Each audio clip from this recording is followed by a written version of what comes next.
बिस्मिल्लाहिर्रहमानिर्रहीम। अस्सलाम वालेकुम वरहमतुल्लाहि वबरकातुहू। आज की वीडियो हमारी बहुत ही ख़ास है और ये वीडियो है हैज़ की बेकायदगी का इलाज। बाज़ दफ़ा हमारी बेटियां या हमारी बहनें होती हैं, ख़ास करके जो बेटियां कम उम्र होती हैं उनमें ये मसला ज़्यादा होता है और बड़ी उम्र की ख़वातीन के साथ भी अक्सर ऐसा हो जाता है।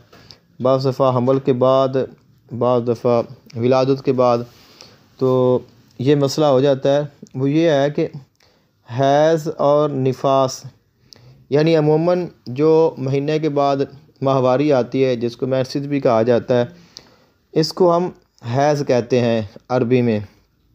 तो ये हैज़ तो हर महीने के महीने हर बेटी को, हर बहन को आता है। तो जिस वक्त किसी बच्चे की विलादत हो तो उसके बाद भी ख़वातीन को एक ख़ास मुद्दत तक जो है ये ब्लीडिंग होती है, तो इसको निफास कहा जाता है। तो हैज़ और निफास का जो खून है, बाज़ दफ़ा ये होता है किसी बीमारी की वजह से, बाज़ दफ़ा ये होता है कि असरात की वजह से ये जारी हो जाता है और ये रुकता नहीं है। इसकी दो ही वजह होती हैं और दो ही इसके इलाज होते हैं। एक तो इसकी ये वजह होती है कि जिस्मानी बीमारी होती है, जिस्मानी बीमारी की वजह से, कमज़ोरी की वजह से या कोई भी इन्फेक्शन हो जाए या किसी भी वजह से ये जारी हो जाता है तो रुकता नहीं है। तो उसके लिए फिर ये होता है उसका जिस्मानी इलाज करवाया जाता है। बाद दफ़ा ये होता है कि ये होता ही रूहानी वजह से, यानी असरात बद हो जाते हैं, साया या जिन्नात या किसी चीज़ का असर हो जाता है जिसकी वजह से फिर ये जो खून है ये जारी होता है, फिर ये रुकता नहीं है। अब जिस्मानी हो या रूहानी बीमारी हो, इसका इलाज किया जा सकता है और ये मुमकिन है।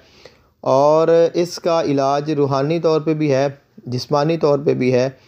और अगर किसी को जिस्मानी बीमारी है, यानी जिस्मानी बीमारी की वजह से अगर ये ब्लड जारी है, तो वो भी रूहानी इलाज से ठीक हो जाता है। और अल्हम्दुलिल्लाह मेरे पास काफ़ी इस तरह के केस आए हैं और हमने इसके ऊपर काफ़ी सारी मेहनत की और जिसके बाद हमने काफ़ी सारे इलाज भी किए, अल्लाह ताला ने शिफा अता की। तो चंद एक तो ऐसे थे कि जो पूरा इलाका फिर कर आए, हर लेडी डॉक्टर, हर डॉक्टर के पास चेकअप वगैरह, और कई की मादा का मेडिसिन इस्तेमाल करने के बाद भी फ़ायदा नहीं हो रहा था, तो अल्लाह ताला ने उनको शिफा अता की। इसके लिए मैंने फिर अपने पास चंद एक अमाल महफूज करके रखे हुए हैं। तो उनमें से कोई भी अमल आप करें, एहतियाती तौर पे तो मैं ये कहता हूँ आप 3 तरह के अमल करें। एक अमल तो ये है आप उनको तावीज़ लिख कर दें। दूसरा अमल ये है आप उनको एक नुस्खा है जो आप उनको बताएं कि जिसको वो इस्तेमाल करें। और उसके बाद तीसरा है कि उनको ख़ुद पढ़ने के लिए एक अमल दे दें कि जिसके साथ वो अमल करें। अब इसके साथ तावीज़ का असर भी होगा, जो आप इलाज बताएंगे उसका भी असर होगा और जो आप अमल बताएंगे उसका भी होगा। तो इंशाल्लाह पहले ही महीने में अल्लाह ताला शिफा अता कर देता है। और फिर ये जो आमाल हैं, ये तरीक़ाकार, ये जो इलाज है, ये इंतहाई सस्ता तरीन है और ये ऐसा है हर बंदा इसको कर सकता है। और उसका जो तरीक़ाकार है मैं आपको तरतीब के साथ बता देता हूँ।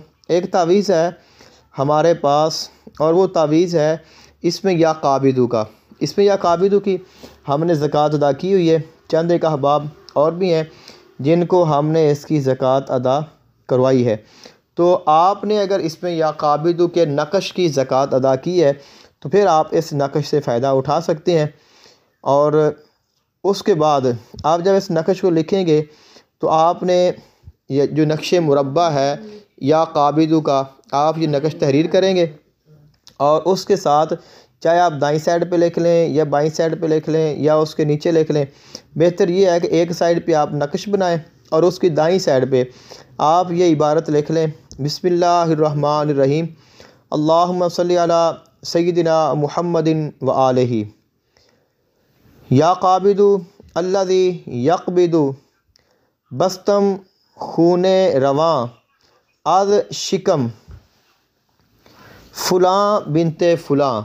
उसका नाम लेंगे जो मरीज़ा है और उसकी माँ का नाम लिखेंगे बेहक़्क़े या काबिदु, तो ये लिख लेंगे। उसके बाद आप ये नक़श मुकम्मल करें और इसको आप बंद कर दें, लपेट दें।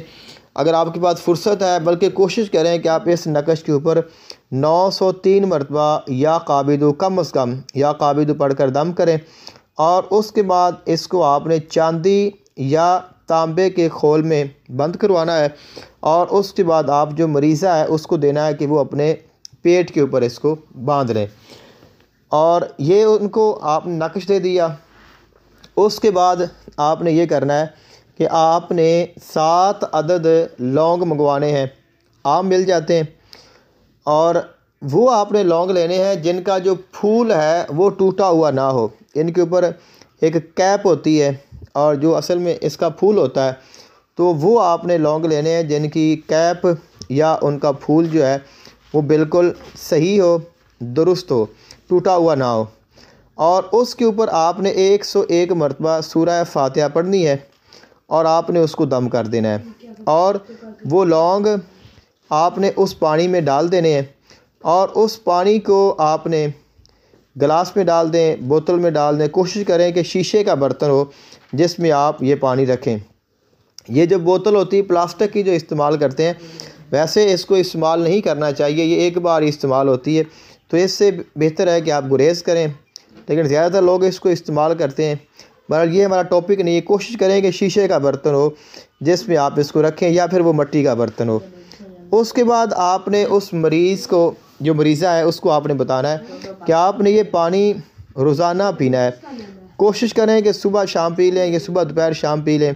और जब भी वो पानी पिएँ तो पानी पीने से पहले उन्होंने 3 मरतबा दुरूद पाक पढ़ना है और उसके बाद 3 मरतबा सूरह तारिक की आखिरी 3 आयात, इन्नहुम यकीदून कैदन वाकीदु कैदा फमाहिलिल काफिरीना अमहिलहुम रुवैदा।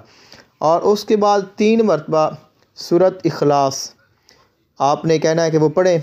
और उसके बाद 7 मरतबा सूरह फलक और 7 मरतबा सूरह नास और फिर 3 मरतबा दुरूद पाक पढ़ के दम कर दें और वो पानी पी लें। तो सुबह शाम इसको पीते रहें। और उसके बाद आपने ये करना है कि जो तीसरा अमल है वो है इलाज। आपने उनको कहना है कि वो खुशक धनिया ले लें, यानी जो धनिया खुशक होती है उसका जो धनिया का जो बीज होता है ये आपको पंस्टार स्टोर से मिल जाएगा। अमूमन जो किराना स्टोर की दुकान होती है वहाँ से भी खुशक धनिया आपको मिल जाएगा। और आपने उसको ज़्यादा ले लेना है, पाव ले लें, आधा किलो ले लें, लेकिन आपने उसका जो इस्तेमाल है रोज़ाना की बुनियाद पे आपने करना है कि 6 ग्राम रोज़ाना आपने इस्तेमाल करना है। यानी आप उसका चाहे वज़न कर लें, चाहे वैसे आप अंदाज़ा लगा लें, तो 6 ग्राम धनिया आपने लेना है जो कि खुशक है और आपने आधा किलो पानी लेना है और उस पानी में 6 ग्राम धनिया डाल के आपने उनको बता देना है। और अगर आप ख़ुद इस्तेमाल कर रहे हैं तो ख़ुद करें। तो आधा किलो पानी में आपने 6 ग्राम धनिया खुशक डालना है और उस पानी को आपने आग पे रख देना है और उसको आपने पकाते रहना है। जैसे हम चाय पकाते हैं, उसको गर्म करें, जोश दें मुनासिब आग के साथ, तो वो खुशक होता जाएगा। जब पानी एक पाव रह जाए, यानी इतनी देर आप आग पे रखेंगे कि आधा किलो पानी था तो वो पक कर खुशक होकर आधा रह जाए, यानी पाव रह जाए, तो उसके बाद आपने उसको उतार लेना है और उसमें आपने 1 चम्मच शहद डाल लें या शक्कर डाल लें या चीनी डाल लें। बेहतर है कि शहद डालें।